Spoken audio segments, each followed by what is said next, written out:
Again, good afternoon students, myself Rahul, and in this video we will carry out the next part of figures of speech. This is the third part of the series figures of speech. In this particular series we are going to learn about various kinds of figures of speeches. We have learned about simile figures of speech, that it is represented by like or as words, and further we have discussed about metaphor. After that, we have discussed about alliteration. Alliteration is what? Repetition of consonant sounds. Now, in this video, we will cover up our three figures of speeches. These are short 1, 2, and 3. Resonance, personification, and apostrophe. We will cover these three figures of speeches in this particular video. Let's write fourth of them, resonance. Resonance. Resonance. Resonance is what? Shwar Shamya Alankar. Shwar Shamya Alankar. As we know that alliteration is the repetition of consonants, then resonance is the repetition of vowels. Let I tell you in Hindi that जैसे alliteration में ना व्यंजन वर्ण की आवृत्ति होती है consonant letter की, ए ई आई ओ यू को छोड़कर. तभी मैंने एक एग्जांपल भी आपको बताया था पिछले वीडियो में. सिमिलरली रेजोनेंस में क्या होता है? स्वर्ण वर्ण की आवृत्ति होती है. मतलब ए ई आई ओ यू ये 5 लेटर है. अगर आपको किसी वाक्य में, किसी सेंटेंस में, किसी फ्रेज में इनकी पुनरावृत्ति 2 या 2 से अधिक बार होते हुए दिख रही है तो क्या होगा? Resonance figures of speech. एक लाइन में इसकी डेफिनेशन लिख देते हैं. It is the repetition. It is the repetition of vowel sounds. It is the repetition of vowel sounds. Okay, note it down or take the screenshot of this. Okay, resonance. Let's write its example. An arrogant administrator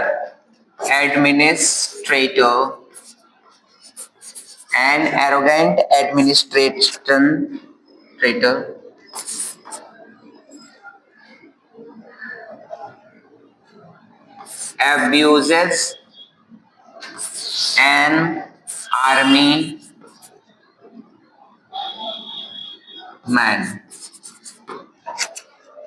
देखिए, ये arrogant means क्या होता है? घमंडी.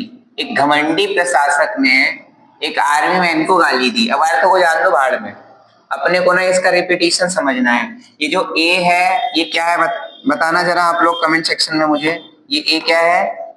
Vowel है ना. ए ई आई ओ you ये vowels होते हैं.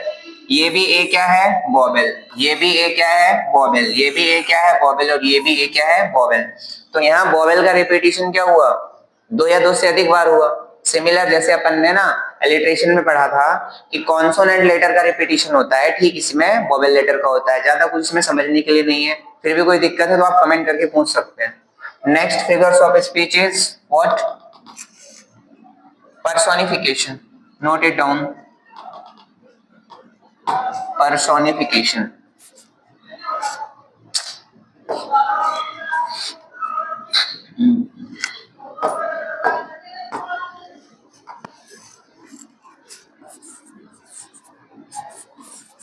Personification.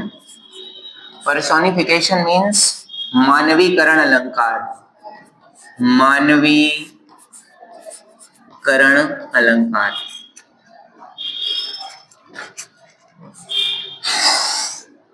डेफिनेशन लिखेंगे. When we represent any non human being as a human being. when we represent any non-human being as a human being, that is called personification figures of speech. Personification figures of speech. Figures of speech. देखिए, this is the most important for class 12th board exams. इसका एक ना एक example आप लोगों को identify करने के लिए आता रहता है अल्टरनेटिव ईयर्स में. ओके, सो इसको बहुत ध्यान से आपको समझना है कि पर्सोनिफिकेशन फिगर्स ऑफ स्पीच क्या होता है, मानवीकरण अलंकार क्या होता है. देखो, एक कोई नॉन ह्यूमन बीइंग है और एक क्या है, कोई ह्यूमन बीइंग है. ऐसा मान लो कि एक कोई निर्जीव वस्तु है, ठीक है, और एक कोई सजीव वस्तु है. अब अपन क्या करेंगे, इसको बनाएंगे. निर्जीव को क्या बना देंगे, सजीव बना देंगे. क्लास 11th में आपने एक पोएम पढ़ी होगी, the voice of the rain. The voice of the rain. The voice of the rain. ठीक है, अभी मैं इसके और भी एग्जांपल देता हूँ, इसके कई सारे एग्जांपल दूंगा. पहले समझने की कोशिश ये करो. देखो, रेन क्या है, बेसिकली सजीव तो है नहीं. इवेपोरेशन होता है ओशियन से, फिर ये इवेपोरेशन में क्लाउड बनते हैं, तो इसमें कोई ना जान तो है नहीं. अब यहाँ क्या बोल रहा था, वॉइस ऑफ द रेन. देखो, पानी गिरने की आवाज आती है, वो बात सही है, लेकिन बेसिकली साउंड किसका होता है, आवाज किसका होता है, ह्यूमन बींग्स का, जानवरों का या इंसान का होता है. ठीक है, ह्यूमन बींग का होती है ना आवाज. अपन ने क्या कह दिया, वॉइस ऑफ द रेन, वर्षा की आवाज. ये कौन सी बात हुई भाई, वर्षा की आवाज नहीं होती. ठीक है, लेकिन अपन उसको रिप्रेजेंट कैसा कर रहे हैं, निर्जीव को सजीव के जैसा. तो इस वाक्य में क्या हो जाएगा, पर्सोनिफिकेशन फिगर्स ऑफ स्पीच. और देखते हैं, और एग्जांपल देखते हैं अपन. Example number 2.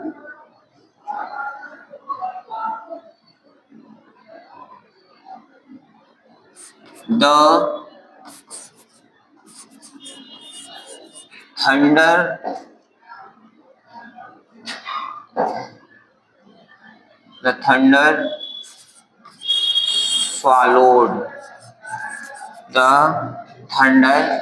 swallowed the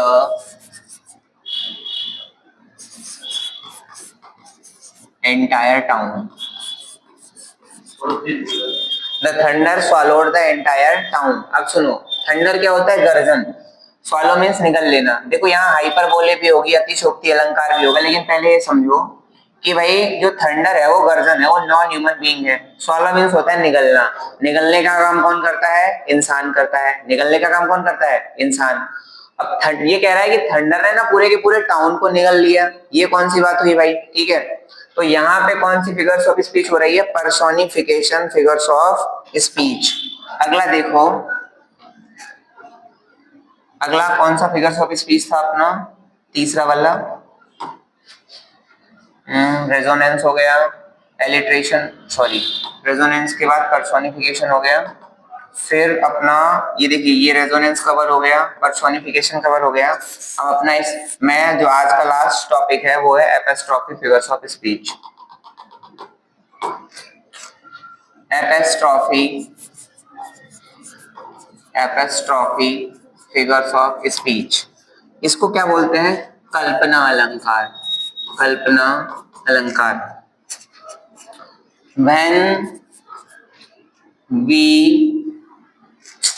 when we talk about an unpresent thought, idea or person,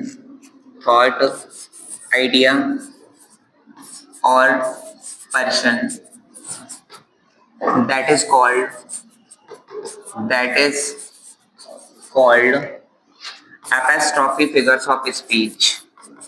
Apostrophe figures of speech.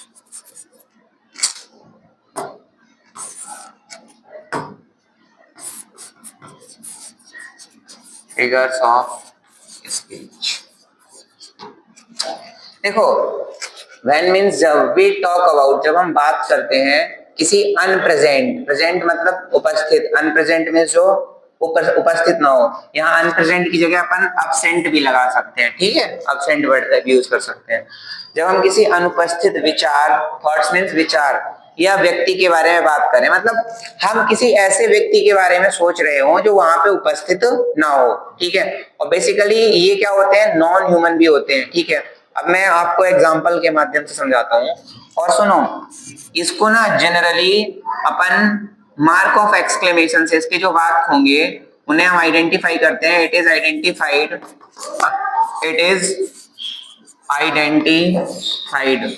Bye mark of exclamation.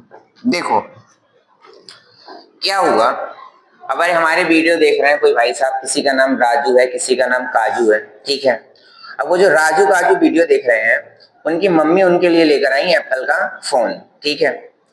अब एप्पल का फोन ले आई, अब मम्मी चली गई नानी के यहाँ और गिफ्ट के रूप में रख गई कहाँ, जहां आपका पिलो है तकिया उसके नीचे। अब आप अपने रूम में गए, आपको पता नहीं है, तकिया के नीचे गए, अचानक से आपने देखा एप्पल का फोन और उसमें एक चिट लिखी थी, it is gifted by your mother, ये आपकी माँ के द्वारा गिफ्ट है।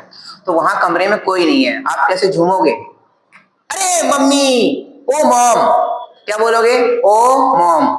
तो सुनो, हमने लिखा ओ मॉम, अब ये ओ क्या है, इंटरजेक्शन है, ये एक्सक्लेमेटरी सेंटेंस को बताता है। मम्मी वहां थी नहीं ना, अब उसको अपन ने क्या थी, वो अनप्रेजेंट थी, एब्सेंट थी, उनको प्रेजेंट कर रहे हैं, तो ये क्या हो रहा है, एपोस्ट्रोफी फिगर्स ऑफ स्पीच हो रहा है।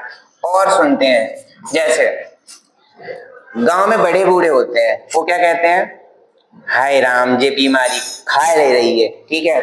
अब किसी ऐसी बात बारे में बोल देते हैं कि बाहर दुनिया, बोल देते हैं ना, बाहर दुनिया, ठीक है। तो अपन क्या बोलेंगे, O the world, O the world. अब वहां पे वर्ड भी प्रस्तुत नहीं है, ठीक है। फिर प्रकृति के बारे में बात करते हैं, ओ नेचर, ओ नेचर, नेचर वहां है नहीं ना, उसके बारे में अपन टॉक कर रहे हैं। तो एपोस्ट्रोफी सीधी सी बात है, इसमें कोई ज्यादा आपको माथा मारने की जरूरत नहीं है कि ऐसी चीजें जो वहां उपस्थित नहीं होती हैं, ऐसे कोई विचार होते हैं जिनके बारे में अपने आप अचंभे से, सडन एक्सप्रेशन, एक्सक्लेमेटरी सेंटेंस में मैंने आपको पढ़ाया था, आप देख सकते हैं, डिस्क्रिप्शन में लिंक मिल जाएगी आपको एक्सक्लेमेटरी सेंटेंसेस की। तो एपोस्ट्रोफी जो फिगर्स ऑफ स्पीच होता है, इसमें आप अनप्रेजेंट थॉट्स या आइडिया के बारे में बात करते हैं। ये था अपना तीसरा वीडियो, कौन सी श्रृंखला का, फिगर्स ऑफ स्पीच की श्रृंखला का। अब जितने भी पार्ट रह गए हैं हम उन्हें 2 वीडियो में कवर कर लेंगे। आज के लिए बस इतना ही, थैंक यू।